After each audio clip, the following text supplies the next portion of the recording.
Violent crime has risen over precisely the period that we have shuttered these psychiatric institutions. You're right. And you know what the number one psychiatric institution today is? Jail. It's prison. And they don't do a very good job. And now you then get the calls to clear the jails or to have commuting of sentences or shortening of sentences. People leave those jails in a worse psychiatric condition often than when they even entered, even worsening that problem. You're right, and then they push you into a subway train. We know how to do it. I agree. On the surface, it might appear as though GOP presidential candidate Vivek Ramaswamy seems to hold some reasonable views on our mental health crisis here in the United States. The issue with the lack of psychiatric institutions and even the failure of using prisons as the default mental health facilities that we desperately need in the country. However, do not be fooled, because he also had this to say. Why do you think it's taboo to talk about institutionalizing people that are dangerous to themselves and others? Well, the reality is there were some abuses, limited cases of abuses in decades past. We can do this again, learning from those past mistakes without those abuses.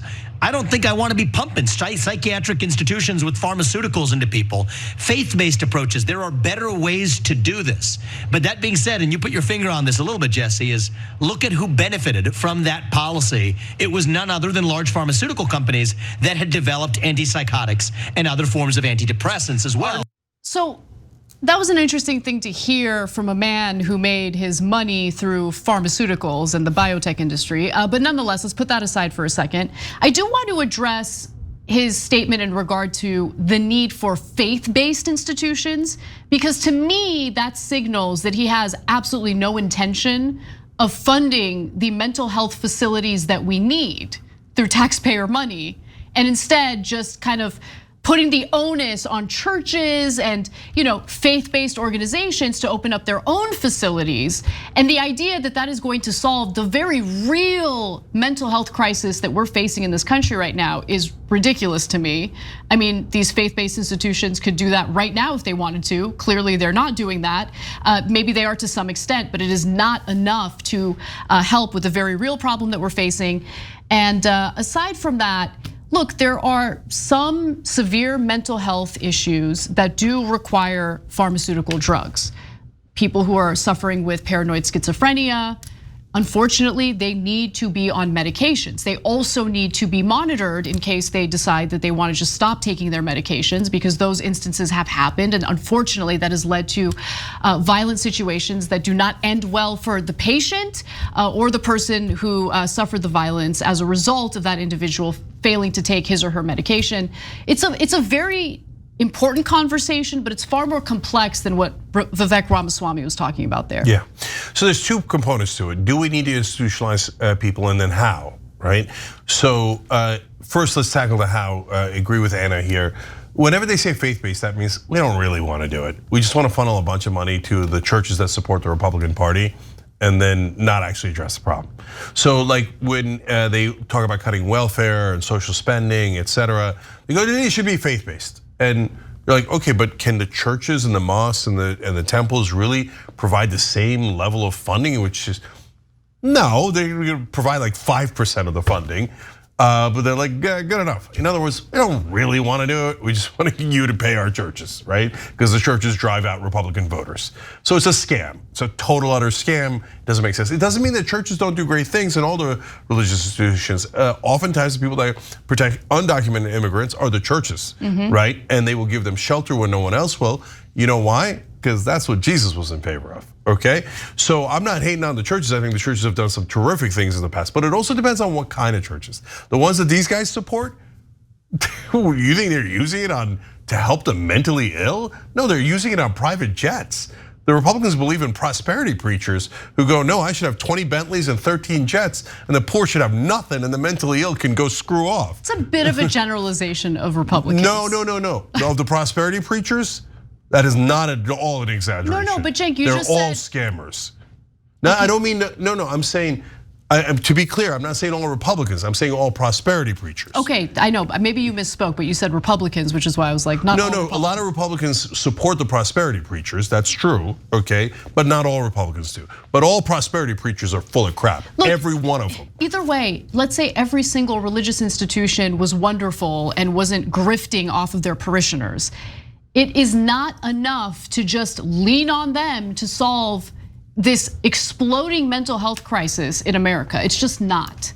And so I want to actually back up a little bit and give you guys a little more context, because look, there was an effort beginning in the 1950s to do away with state mental health facilities, which were called asylums back then, okay?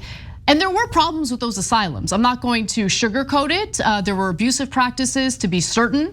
And finally, beginning with JFK's administration, policy was signed into law that started shutting down those asylums and instead shifting to counties and communities to essentially provide these services. The problem is, the counties never opened up facilities and they never provided those services. We just had a situation in which the asylum shut down. There were no longer facilities available. And on top of it, another element of the legislation that JFK signed switched from an inpatient model, which is important for some people who are suffering from severe mental health issues, to an outpatient model, right? Now, why do you think that happened? Could it be that it's far less costly to do an outpatient model, even knowing that inpatient treatment is necessary for some people who are suffering from mental health issues? Yeah, so that brings us to issue number 2, which is, wait, what should we do with folks? Should we institutionalize them or not? Not in the absurd ways that Ramaswamy is saying, but as a society, let's make a real decision about what to do. So there's a couple of choices. First threshold question is, do you institutionalize or don't you? Now, a lot of people are saying, no, don't ever institutionalize. I don't understand that line of thinking. So if someone has a severe mental health problem and they can't, unfortunately, they don't have family to take care of them, is the humane thing to do to say, go wander in the streets, good luck to you? No, definitely not. I think that's nuts. I think it's nuts not only for the community, where it could create significant issues and does, right? But also for that person. Good luck to you, #freedom. How does that help the person, right? You're literally saying, I don't want to help them under the guise of pretending that you're helping them, right? So I think that institutionalizing makes sense, but do you have to be careful? Yes, you've got to be enormously careful. You can't just willy-nilly institutionalize people that'll get abused. And do I want the bad old days with those awful places that you would stuff people into and in a lot of ways torture them, etc.? I mean, you get into the past horrors, you'll never get out of those horrible stories, right? But can we institutionalize people in a decent, humane way? I think we can. Of course we can. Why do we have to only have the option of either do nothing or be monsters, right? Same thing with prisons. Either let everybody go, and I guess some people believe that, which is nuts, or stuff them into those horrific prisons that we have today. Why don't we do something in the middle? That makes a lot more sense to everyone else, protects everyone else, including the people that are having significant mental health issues. Leaving them in the streets doesn't help them 1%. Yeah. Anyone with common sense should understand that. Listen, if you have problems with our prison system, and I certainly do, I think prisons need to be reformed pretty drastically. Leaving severely mentally ill people on the streets usually leads to them getting arrested at some point and thrown in one of those prisons. Oh, 100%. So like, let's just be honest about what the chain of events typically ends up being. Yeah. And if you are really concerned about treating people humanely, just leaving them to fend for themselves is not really a great option. No, it's just not. It's completely irrational, guys. And if your idea for that is, well, okay, you're right, they almost always go to prison, and that's way worse than if we institutionalize them in a hospital or medical setting, so let's get rid of prisons too. But then I can't help you, because you're so extreme, no one agrees with you. Like, you're not gonna tell people get rid of prisons and hospitals, #freedom. Maybe some weirdo right-wing libertarians will agree with you, but no one else will. No, let's treat people humanely, decently, and get them help. Thanks for watching. If you become a member, you get to watch all this ad-free, except for, of course, this ad. Still, hit the join button below.